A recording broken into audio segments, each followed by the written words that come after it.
To welcome the Prime Minister, and I apologize for the slight delay. The Prime Minister will have the official opening of this gathering today. Your Excellency, the floor is yours. Thank you.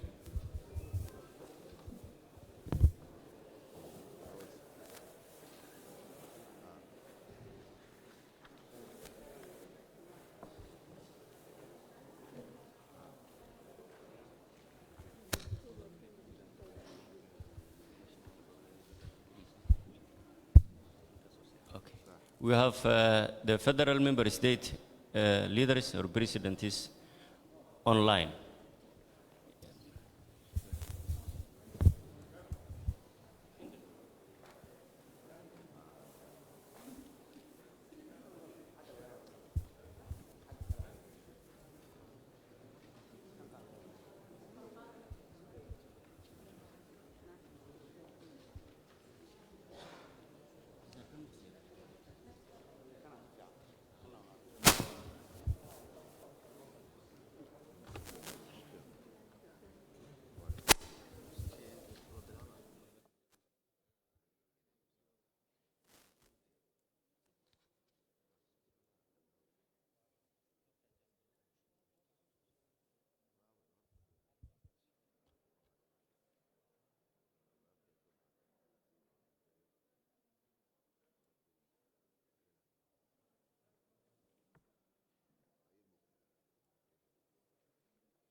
السلام عليكم.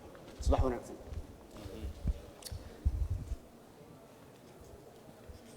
Excellencies, ambassadors, ladies and gentlemen. Okay, well. Good morning.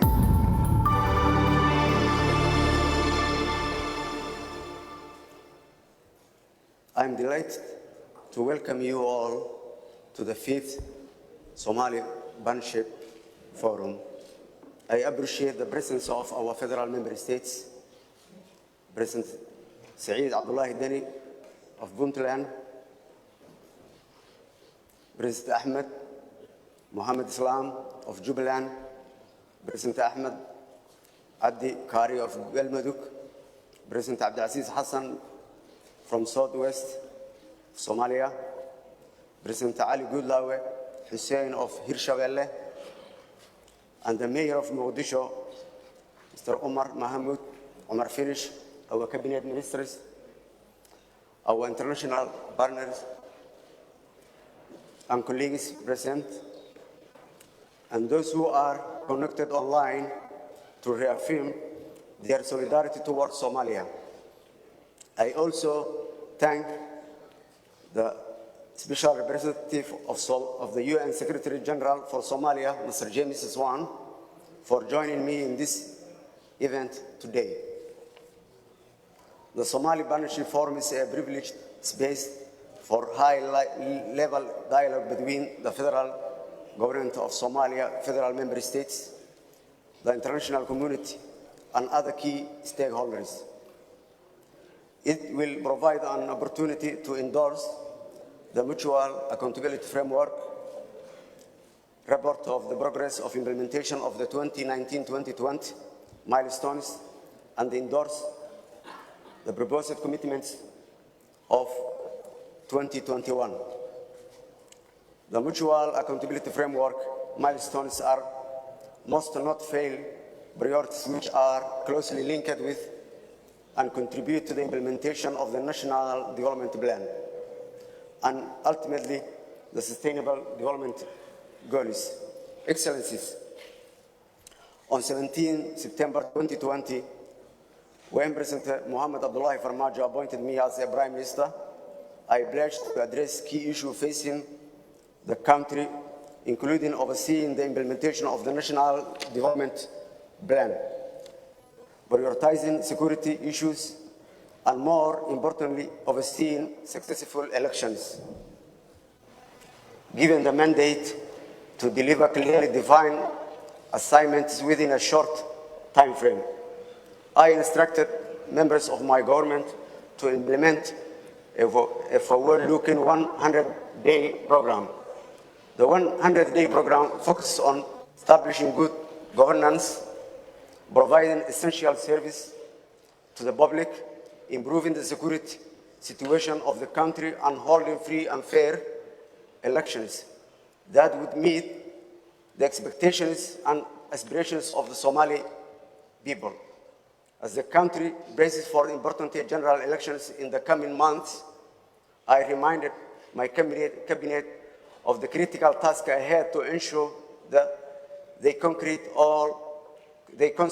all their efforts in delivering a free, fair electoral process, while at the same time guaranteeing the continuity of provision of essential service to the public.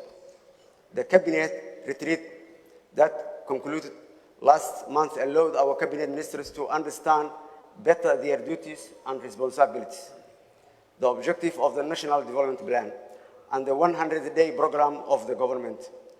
We all benefited tremendously from the outcome of this retreat, which also enabled us to strengthen the cooperation between the Office of Prime Minister, the Cabinet, and the different line ministries. Excellencies and colleagues, on the 20th February of this year, the electoral law signed by the President, the law provides the premise for a one-person, one-vote election to take place in Somalia. Some setbacks and delays undermine the possibility of hold a one-person, one-vote election in 2020.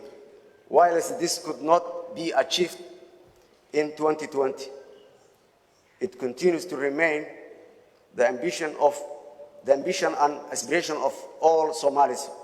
For the realization of this purpose, the federal government of Somalia has already embarked on a process to draft a roadmap for universal suffrage,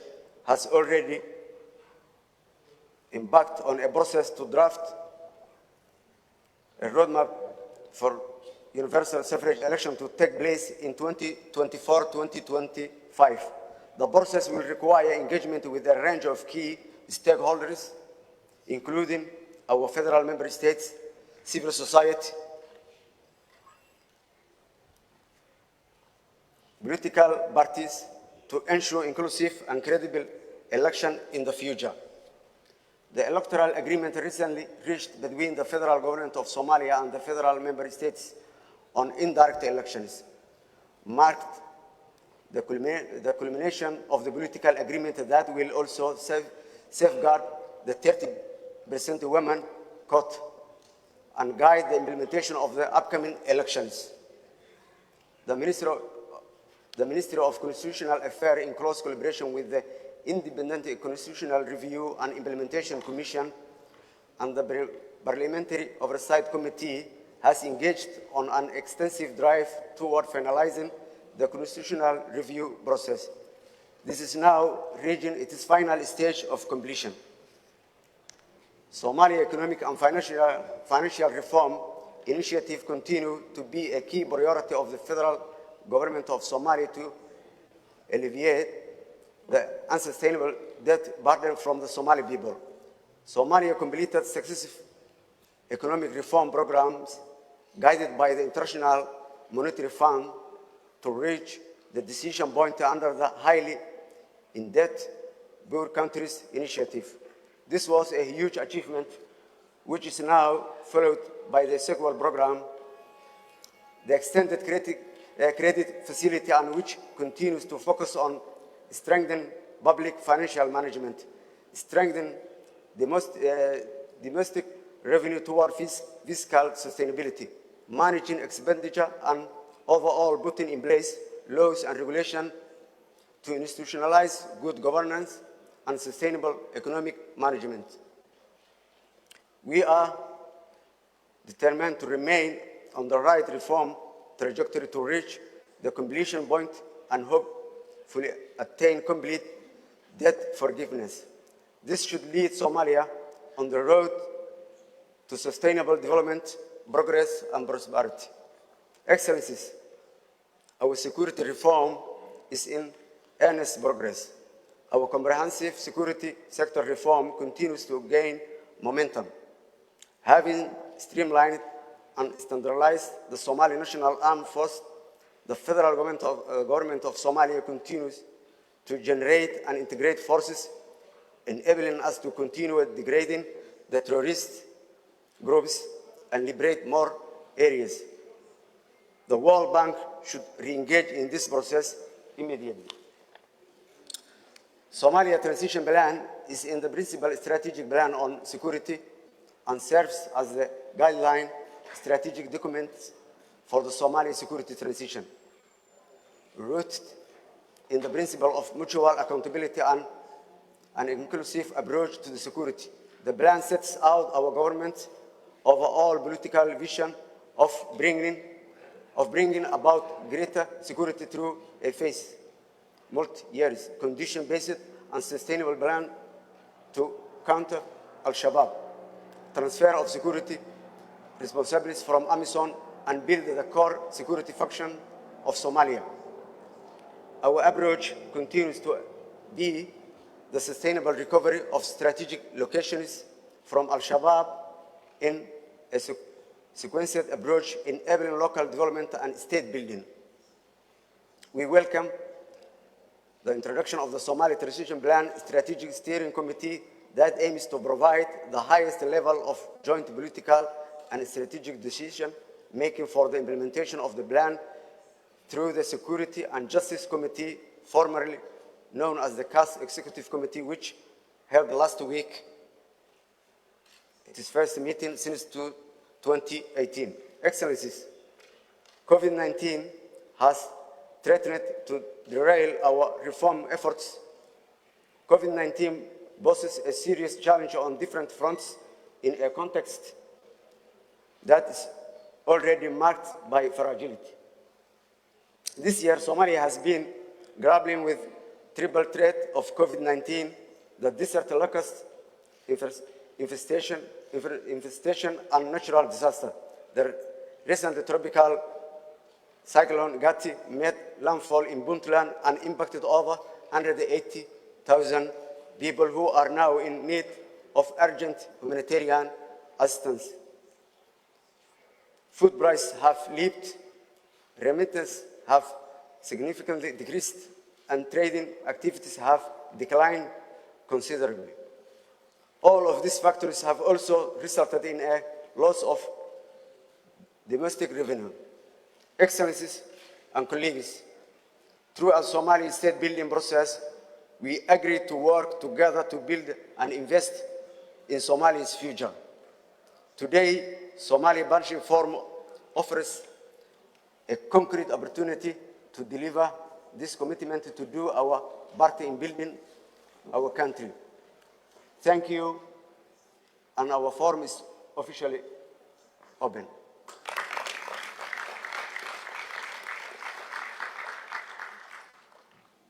Thank you very much, Prime Minister, for setting the scene for the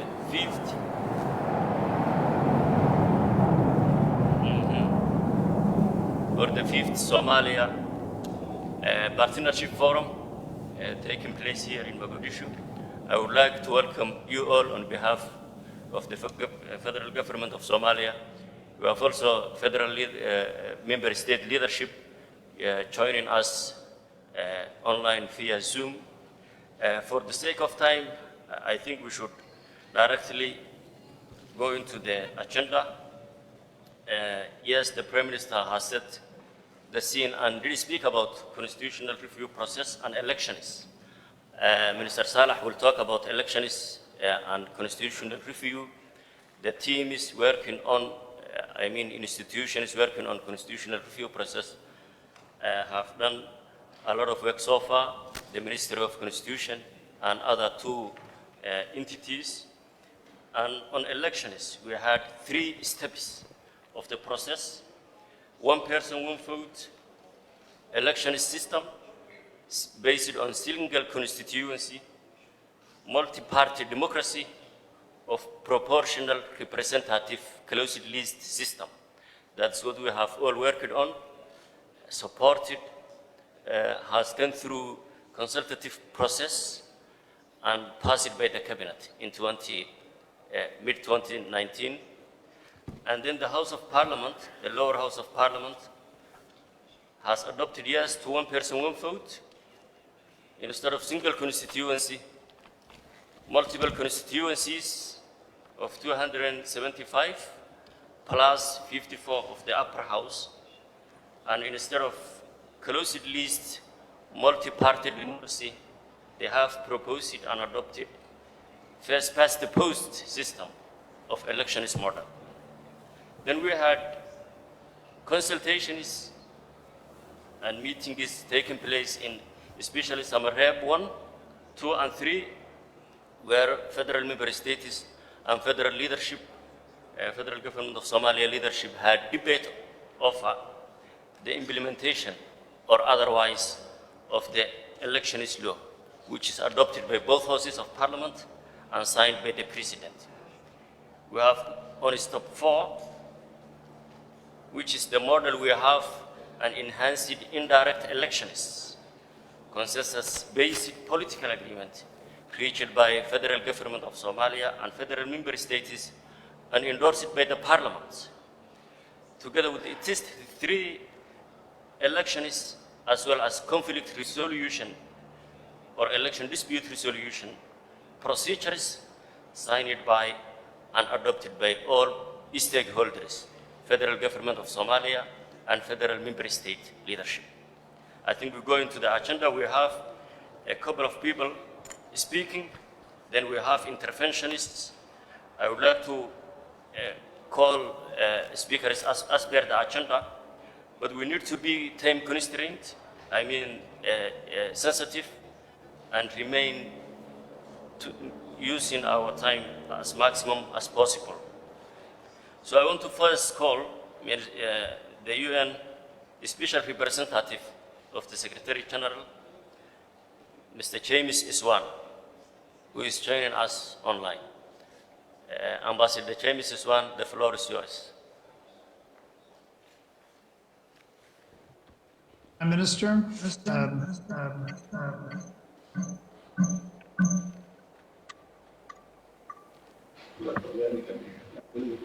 I hope you're able to hear me. Prime Minister, ministers, federal member state leaders, excellencies, ladies and gentlemen, thank you very much to the Somali authorities for hosting this meeting.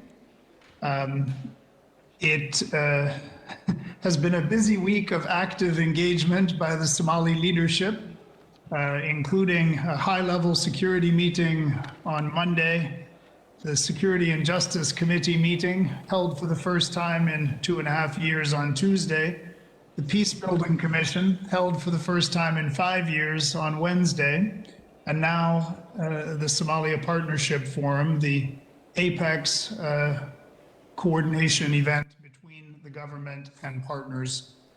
We are honored to be here as your partners. I want to thank the government for convening. I want to thank all those who have been involved in preparing the mutual accountability documents, but more importantly, those who have been responsible for achieving results. And finally, I want to thank the partners for being here to participate in this meeting that was organized on a quite accelerated timeline.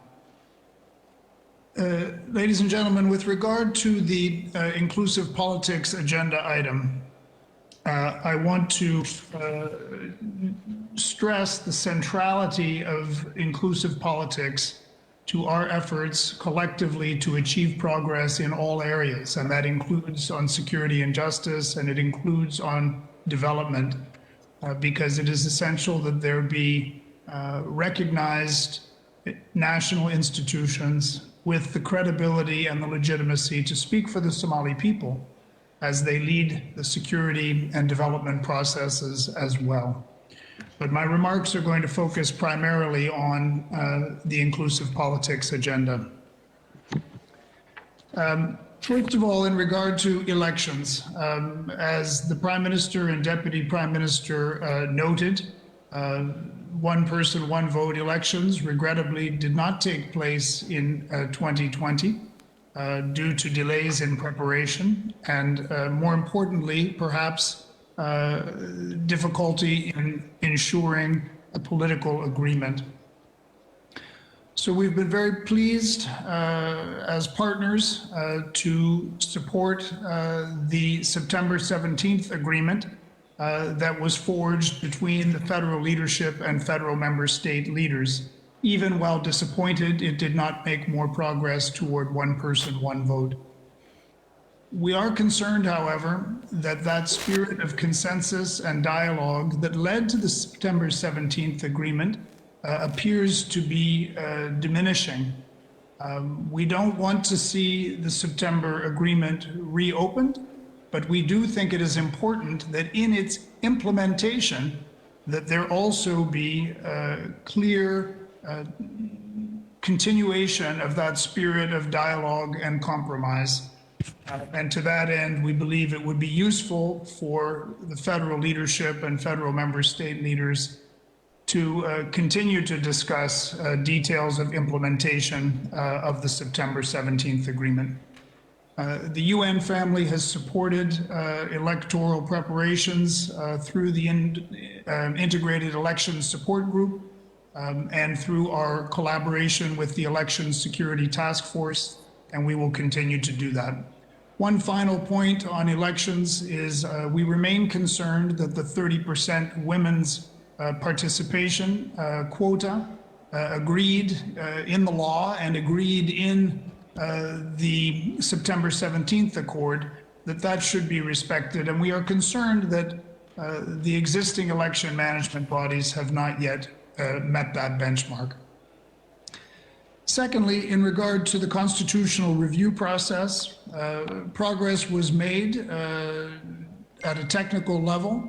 And again, the UN was proud with substantial donor support to contribute to the work of the two committees and the Ministry of Constitutional Affairs working on constitutional reform. We believe it's very important that the progress achieved on the non-contentious issues be secured prior to the end of this Parliament so that it is not necessary to start over again. This too will require a dialogue between the federal leadership and the federal member states. We hope that can proceed quickly. It will also be important to include women, civil society organizations, and other groups that have in the past been excluded. But constitutional reform remains a critical priority. We'd like to see more progress. I want to speak briefly about the efforts against Al-Shabaab in the context of inclusive politics also. There will be a session later today on security, but we recognize that in addition to the hard security efforts, it continues to be important to work on institution building and improved governance, including at the local level, as a way to blunt and diminish Al-Shabaab's appeal. In that regard, we were very pleased to see the meeting of the Security and Justice Committee earlier this week as a vehicle for coordinating both the hard and the softer sides of anti-Al-Shabaab measures. I want to commend the progress that was made in bringing the federal government and all federal member states together to discuss the electoral process. We think it's important for that dialogue to be institutionalized. We also think it's important that there be a move toward agreement on other democratic institutions, including the Independent Human Rights Commission, the Judicial Services Commission, eventually the Constitutional Court, but urge that this be done in a consensual and consultative manner. So to summarize, Prime Minister, in the coming year, we look forward to improved and sustained cooperation between the federal government and federal member state leaders. And to this end, would encourage another meeting urgently to address remaining electoral questions and other issues. Secondly, we'd like to see a practical roadmap with clear benchmarks to get to one-person, one-vote elections in the next electoral cycle. Third, we'd like to see in the next year completion of the constitutional review process, including locking in non-confrontational, non-contentious issues even before the current Parliament concludes. We'd like to see further work on establishing democratic institutions in the fields of justice and human rights, and we hope that there can be further participation by civil society organizations to broaden discussion of all of these issues. Once again, Prime Minister, I just want to stress the centrality of inclusive politics and broad-based institution building to other objectives. We want to see Somalis lead on all of these issues, but to do so, it's important that there be credible governing institutions that clearly have the support of the people and are accepted. It is also going to be important for partners going forward that progress made on inclusive politics over the last decade is continued and deepened, and this will help ensure stronger partner support going forward across all segments of our engagement in Somalia. As we look ahead, the coming year will need to be shaped by clear vision, strong political engagement, a spirit of dialogue, compromise, broad consensus, and mutual accountability. And we are very pleased, Prime Minister, with this meeting of the Somalia Partnership Forum, which we believe will guide these efforts in the coming year. Thank you very much.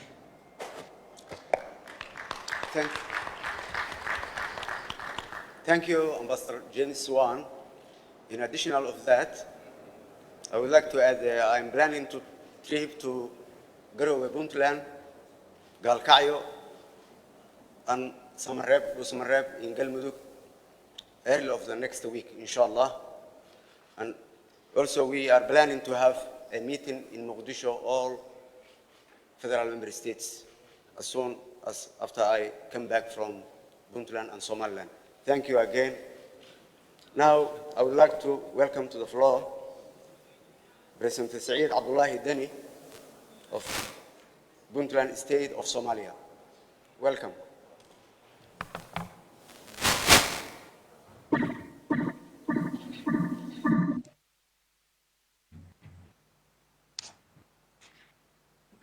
Greetings, Your Excellence, Prime Minister, Excellence, Presidents of the Federal Member State, Ministers, Ambassadors, other government officials, and distinguished ladies and gentlemen.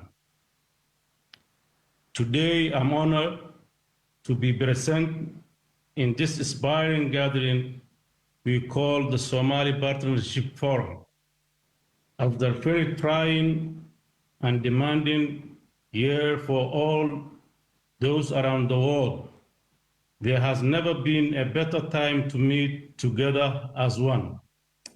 This forum is a platform where we can collaborate closely, reflect, and celebrate the achievement made thus far, as well as address the major challenges facing the Somali people.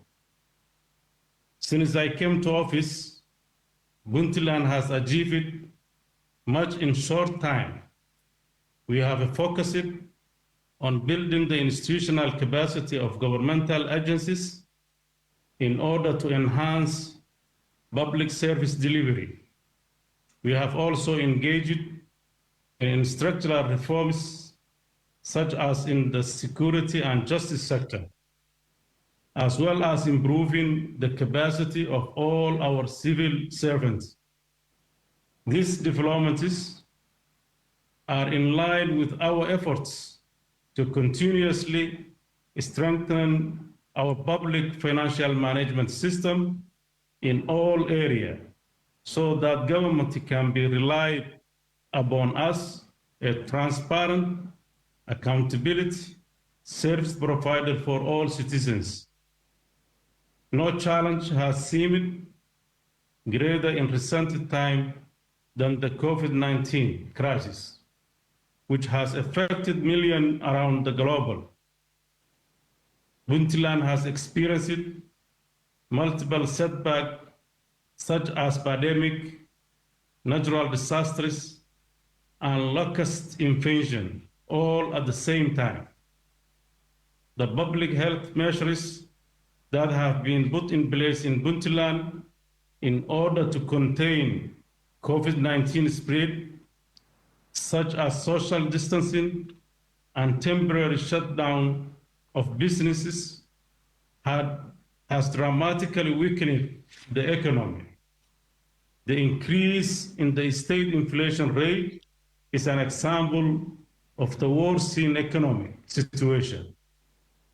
The ongoing locust invasion has threatened to completely obliterate the already fragile food security system, destroying crops and pastures. Having tackled previous flooding, which have severely damaged the infrastructure of towns, we are now in the midst of another humanitarian crisis. The cyclone Gati, which has caused fatalities and casualties, destruction of road and livelihood in Bari, Karkar, and Gardafour region. Among other key challenges is managing the process of inclusive elections. This process was initially designed based on universal suffrage, one person, one vote, electoral model for the 2020-2021 Somali elections. However, due to circumstances, it was agreed that the most appropriate and alternative electoral model should be conducted in the form of indirect election. These general election principles were discussed and agreed upon by FGS and FMS leaders at the Political Consultative Conference in Soomaaliya 1, 2, 3, and later in Mogadishu consultative meeting. In all of these consultative meetings mentioned, all stakeholders agree upon an electoral model based on a specific process and procedure, as well as identifying the location in which the election will be held. The political agreement have been an important and encouraging step toward a more unified approach.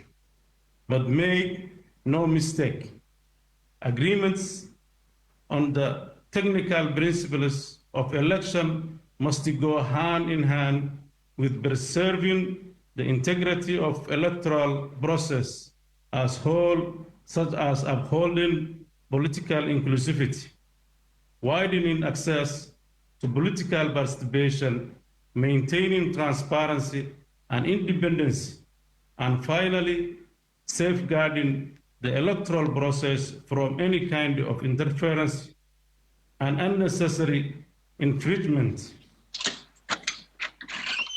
Your Excellencies, to build on from the progress made in Soomaaliya in 1 and 2 and 3 and Mogadishu, these electoral values and principles must be endorsed and upheld as a priority from the upcoming election.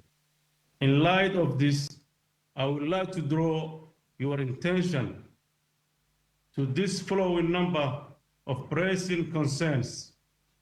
Firstly, some of election management committee members do not meet the selection minimum agreed criteria, which worries some Somali political stakeholders.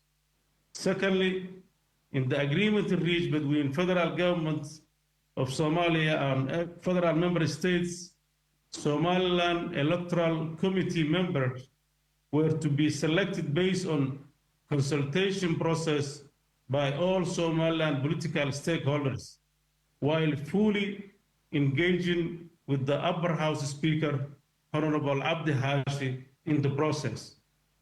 Nevertheless, this agreement was not fulfilled. Finally, as we all know, Gather region is a part of Jubaland state. Therefore, Jubaland has the full legal authority to manage the election that will take place in Garbahari district without any political and military intrusion, as in the case in all other federal member state election locations. Indeed, this concerns both significant barrier to holding fair and free election. And I would like to put forward the following recommendations as a way forward. In order to hold timely election, it's imperative that we, federal member states and federal government Somali leaders, meet as soon as possible to address these mentioning concerns and speed up the electoral process. Second, the Somaliland Election Committee membership should be reviewed in line with the consensus of the key political Somaliland leaders, including the Upper House Speaker, Honorable Abdi Hash. Federal government Somalia should withdraw its military presence from the Garbahari district in order for the Jubaland state to hold elections in credible and transparent manner. Electoral Management Committee members should be confirmed only one is they have met the agreed minimum electoral membership criteria, which is clearly stated in the agreed electoral procedure for 2020-2021. Your Excellencies, after having laid out Puntland's key concern and recommendations for holding free and fair election, I would like to conclude my speech with few important issues regarding matters relating to resource sharing and discussion relating to the constitutional review process. Puntland government welcome the notion that the natural resources of Somalia nation are explored and benefited from by following a legal agreement that clearly define matrix of ownership, administration, and resource sharing model to prevent disputes or conflicts that arise in relation to resource exploration. However, Puntland is concerned regarding the recent decision made by the Federal Ministry of Petroleum and Mineral Resources on the issuance of Puntland exploration licenses, petroleum licenses, without an agreed legal framework. Puntland views this as a rash decision which does not serve the interest of Somali people. Regarding the constitutional review process, Puntland government declared that up to now, state delegates who are selected to be members of the Independent Constitutional Review and Implementation Committee have not been allowed to join this committee. This clear violation of the constitutional article 134, clause 2 of provisional federal constitution. Due to this election time, it is not possible to negotiate the politically contentious articles, which included power and resource sharing, capital status, judiciary, and electoral model and physical federalism. We reiterate to all stakeholders to postpone the constitutional review process until after election process has been completed in order to provide sufficient time and full consultation. Your Excellencies, I extended my sincere thanks to the international community for their continued and unwavering support in Somalia endeavor to tackle its biggest obstacles in the developing a fair, free, and stable society. 2 years ago, when I began my search for President of Puntland, I believe that we will reach a united and consultative decision-making model which include the voices, concerns, and experience of all corners of Somali political spectrum. This vision remains a hope till now, and I'm confident we will reach this in the very near future. Thank you very much. Thank you. Thank you, President Saeed Abdullah Deni, President of Puntland State. Just a little bit correction. We will have meeting the federal member states and the federal government of Somalia after my trip to Growe and Somalia, inshallah. So now I would like to welcome on the floor the President of the Galmudug State, Ahmed Abdi Kariye. Please, welcome.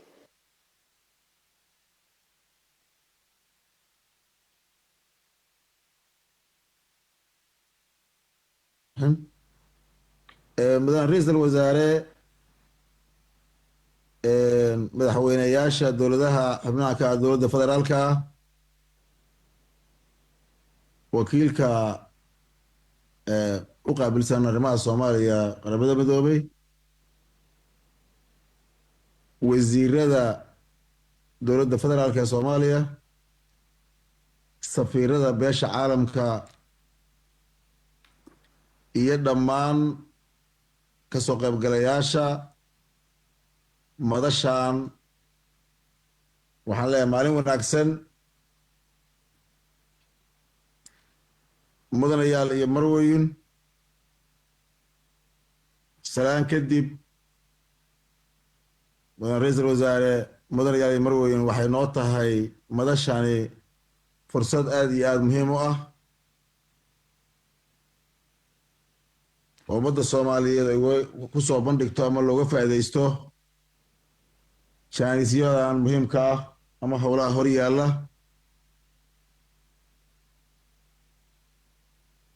waxaan rabnaa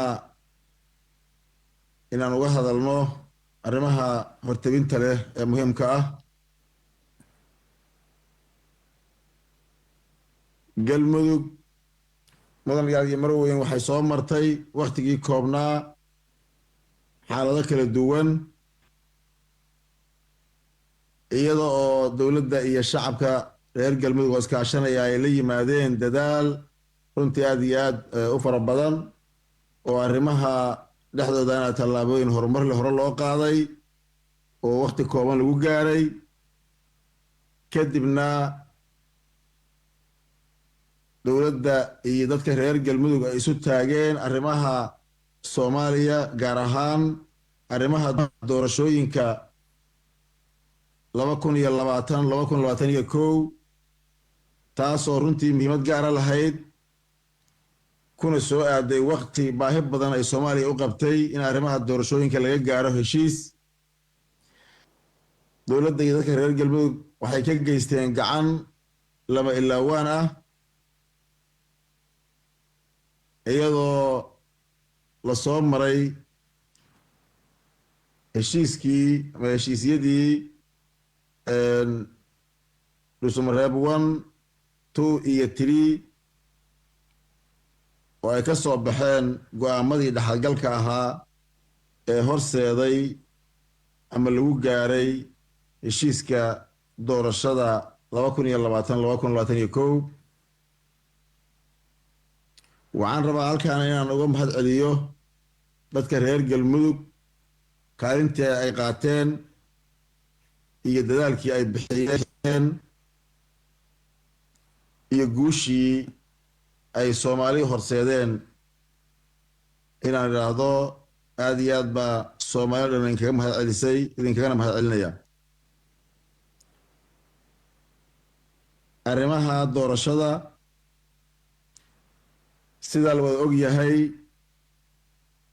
arrimaha doorashada sidaan hore u sheegnay dadaalkii la soo bixiyey mirihii ka soo baxay waxay noqdeen in heshiis doorasho lagu gaaray 17 September ugu dambeyn dhusumareeb 1, 2 iyo 3 iyo tii gabagabadii oo Muqdisho ka dhacday. arrimaha doorashooyinka galmudug waxay ku shaqaynaysaa u taagan tahay in la dhowro, la hirgeliyo, lagu shaqeeyo, doorashadana ku dhacdo heshiiskii doorasho ee la gaaray. sida caadiga ahayd Soomaalida dhaqan wanaagsan waxa ahayd in 4 sanaba mar la galo doorasho waqtigeedii ku dhacda, xor ah, xalaal ah, marba ku timaada sidii laga badi waayo ama sidii lagu heshiiyo. heshiiska doorashada waxaan ku faraxsannahay in lagu dhaqaaqay fulintii heshiiska iyo gelintii doorashada.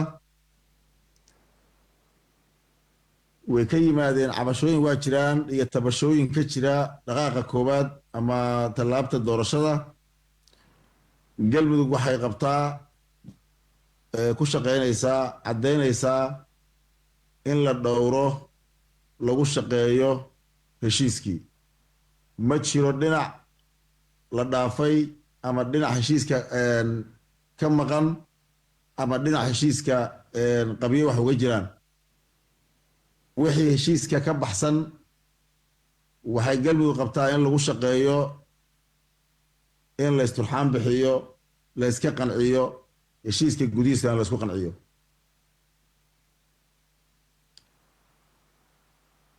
waxaa galmudug ka go'an inay mar labaad door shariifa ka geysato habsami u socodka doorashooyinka iyo hirgelinta heshiiskii doorashada iyo turxaan bixinta iyo iska qancinta tabashooyinka jira sida caadiga u ahayd dadaalkaas waa ku jirnaa waana runtii waajibaadna saaran horena aan qaybtiisii hore uga soo qayb qaadanay nala wada saaran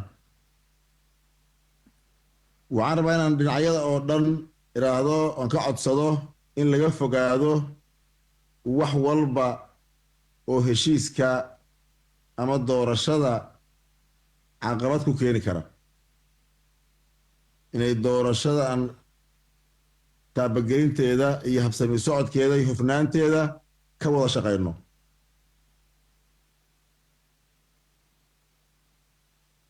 waa ballan qaadaynaa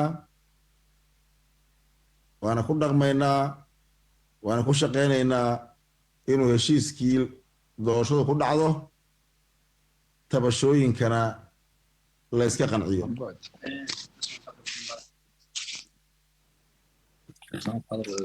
sidoo kale dhammaan fulinaysaa oo ay ka mid tahay kootada dumarka iyo ka qayb qaadashada siyaasadda loo dhan yahay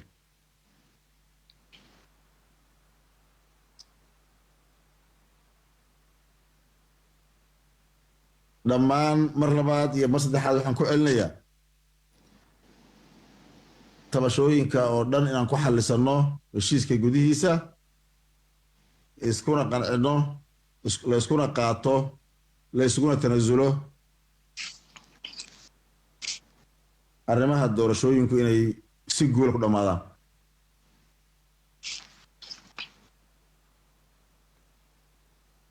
intaa markaan doorashada uga baxo arrimaha amniga mudanayaal iyo marweyn waxaad og tihiin muddooyinkan dambe inay galmudug weeraro ku hayeen kooxaha argagixisada ah meelo ka mida galmudug runtii galmudug waxay isugu tagtay in ay ka hor istaagto isku day kasta oo argagixisadu ay isku soo qaadaan deegaanada galmudug iyo deegaano kale oo aan galmudug hayn si aanay ugu gudbin dhibaatadooda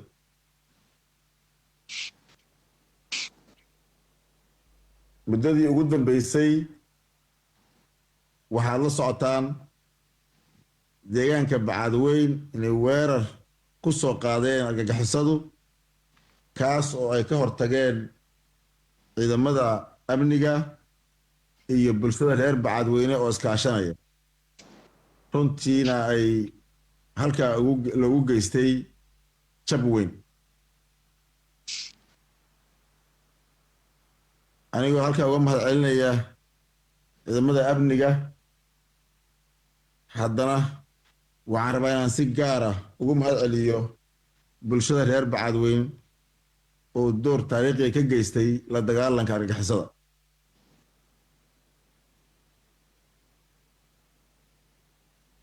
weerarada guuldaraystay waa badan yihiin oo argagixisadu ay soo qaadeen waxaa ugu dambeeyeysa bacaadweyn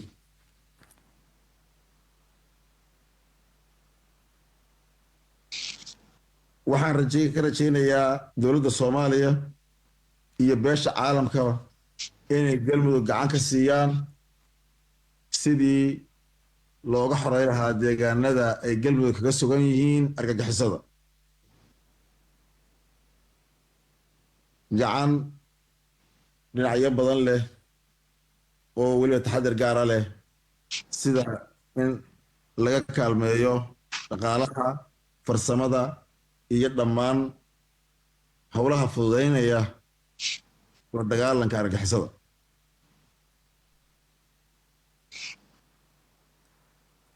Mudan Ra'iisul Wasaare Mudan Yaali Marweyn waxaan dadaal ugu jirtaa Galmudug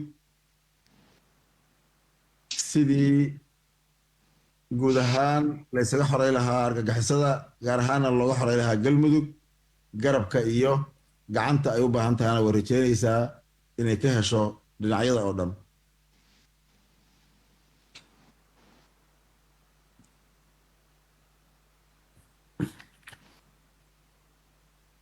Mudan Ra'iisul Wasaare Mudan Yaali Marweyn arrimaha dhaqaalaha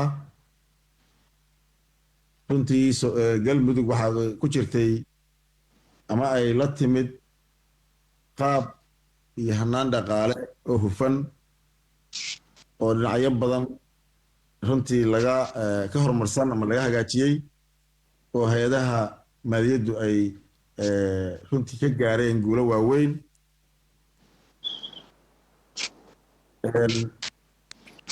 Waxaa dhibaato ba'an runtii ay ku hayay muddooyinkan dambe iyadoo ay jirtay mushkiladii cudurkan adduunka ku habsaday COVID-19 haddana waxaa ugu darsamay oo deegaanada dhibaato fara badan ku haya ayax oo runtii keenay dhibaatooyin waaweyn geystay oo naafeeyey dhulbeereedkii daaqii welina dhibaatadiisii ay socoto oo aad iyo aad lixaad weyn si lixaad looga jirto deegaanada Galmudug.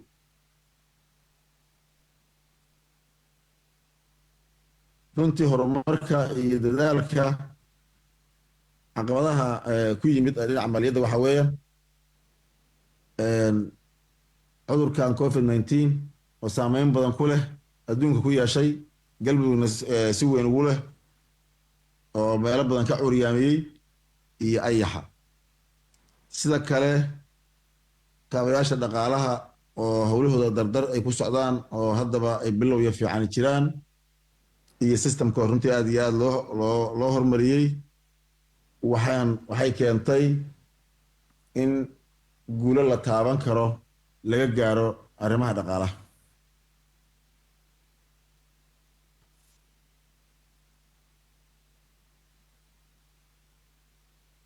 waxaan rabaa in soo kabashada iyo guulaha arrimaha dhaqaalaha si gaar ah iyo adkaynta hay-adaha dhaqaalaha annagoo runtii meel fiican ka soo gaarnay gacanta ku habboonana laga siiyo.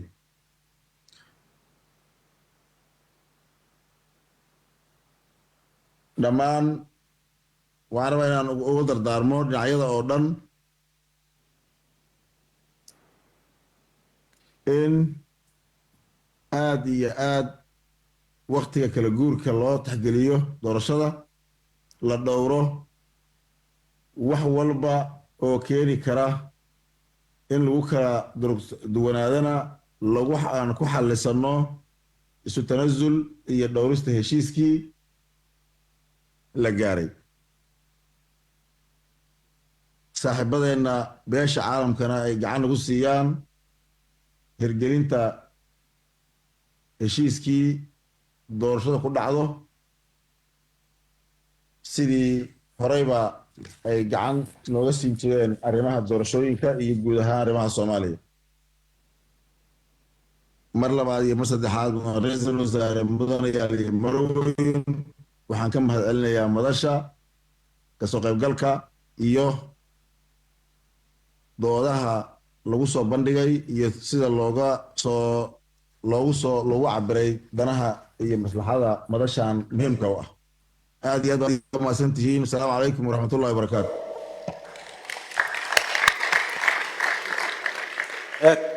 aad iyo aad ayaad u mahadsan tahay madaxweyne Axmed Cabdi Kaariye Galmudug State of Somalia. Thank you President Ahmed Abdi Kaariye.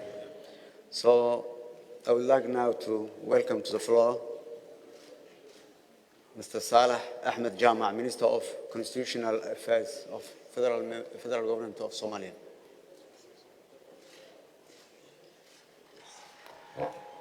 Mr. Prime Minister, Deputy Prime Minister, Presidents from the regions, colleagues, ministers, ambassadors, and partners from the international community, greetings to you all. I think this SPF is unlike the last one. We are operating in an era of COVID, and we are also trying to finalize all our program in one day. So I would like to be very precise and concise in that front. Indeed, the Prime Minister and also the Presidents and Ambassador Chimiswan have alluded to the centrality of inclusive politics in our effort to rebuild the Somali state. In my remarks, I would like to highlight that we as the federal government do see inclusive politics at the center of everything we do, whether it is trying to attain the Sustainable Development Goals of 2030 or to resolve the insecurities that our citizens are subjected to from Ba'adwain to any other region, or lack of services in many parts of Somalia. Those are symptoms and manifestation of political issues that need to be resolved. And I think the most important aspect of inclusive politics is the Constitution, so I will start with that. And I would like to begin by saying that if we are going to talk about inclusive politics, we must talk about the institutionalization of inclusive politics, starting with the constitutional review process. At the federal level, there are 3 mandatory institutions that regularly and rigorously work on the finalization of the constitutional review process. That is the Independent Commission, the Oversight Committee of the Parliament, and the Line Ministry. In the last 1 year, we have visited about 3 federal member states on more than 2 different occasions.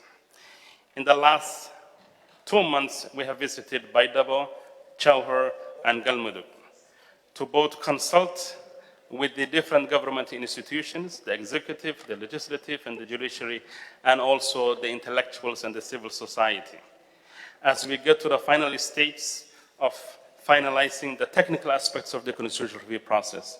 As you all know, the constitutional review process is consisting of a technical process where we resolve technical issues, non-contentious issues, and deliberation on contentious issues, and public outreach.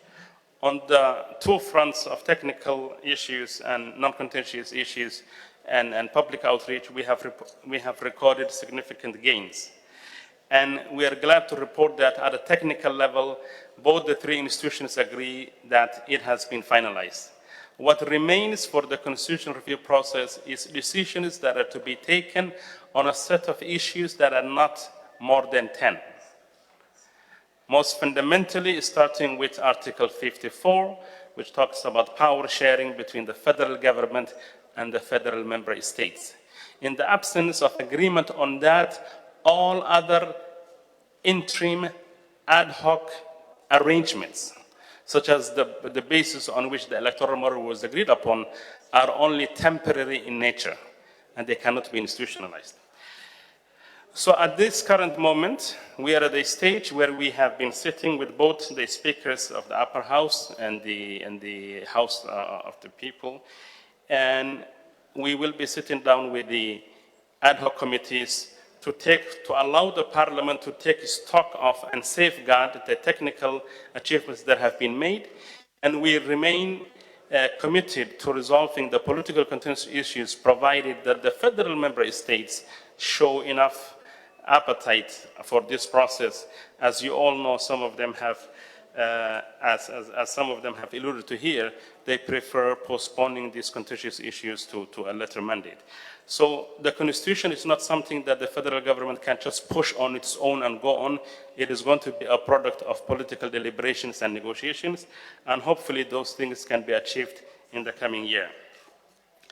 I would like to leave my remarks about the Constitution to that, and perhaps talk about the elections in a very brief manner. The electoral process can be divided into three different phases: the negotiation on the political settlement, the legality of that process, and the implementation. I'm not going to dwell on the great deal of efforts that have been invested in Dusa Mareb and 3 different occasions and Mogadishu. What was agreed upon there is a political settlement in which a very limited number of actors agree on how elections are going to be held. That has been taken to the parliament, and the parliament in a joint session has endorsed that process. Of course, for the champions of democracy in Somalia and those that want to advance democratic credentials, it is not the best of outcomes, because many would think that we are having a deja vu moment of 2016 with some minor improvements. So while it may not be meeting the ideal credentials of a one-person, one-vote scenario, it does meet an important criteria in contemporary Somali politics, which is the need to reach decisions on a consensus basis. So we went for consensus over advancement of participation and democratic process. Currently, we are at a stage where a political settlement has been reached, a legal endorsement has been provided by the parliament.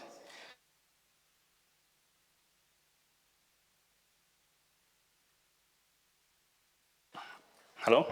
Yeah. We have an election implementation bodies, the feet and the seats.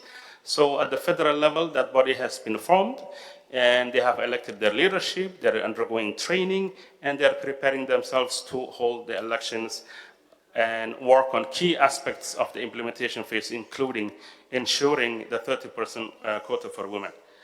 At the state level, about finalized. I think we are at a stage now where we are getting into implementation phase, and the remaining any technical contentious issues can be resolved through political dialogue. That's where elections stand. On the federalism front, we have our election in Hirshabelle. There are reconciliation processes happening in Beledweyne and other cities. The Minister of Interior is now in Beledweyne attending to processes down there. So that would be my remarks for now.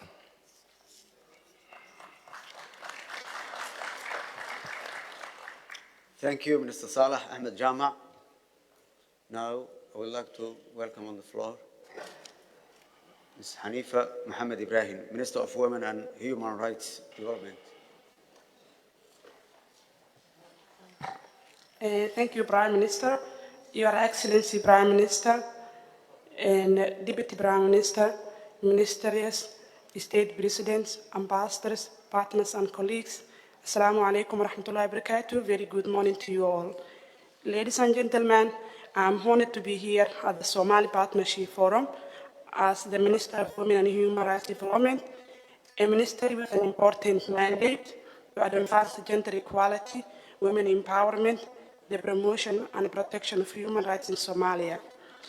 In the mutual accountability framework and the partnership principles, the ministry has ensured that human rights and gender equality are at the heart of these frameworks. I would like to stress that the protection of human rights and gender equality is important core and foundation of the 2021 National Accountability Framework.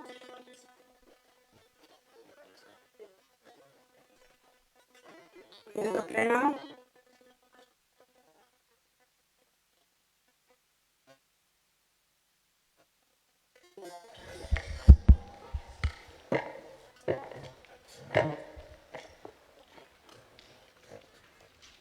I'm sorry, I had some technical problem.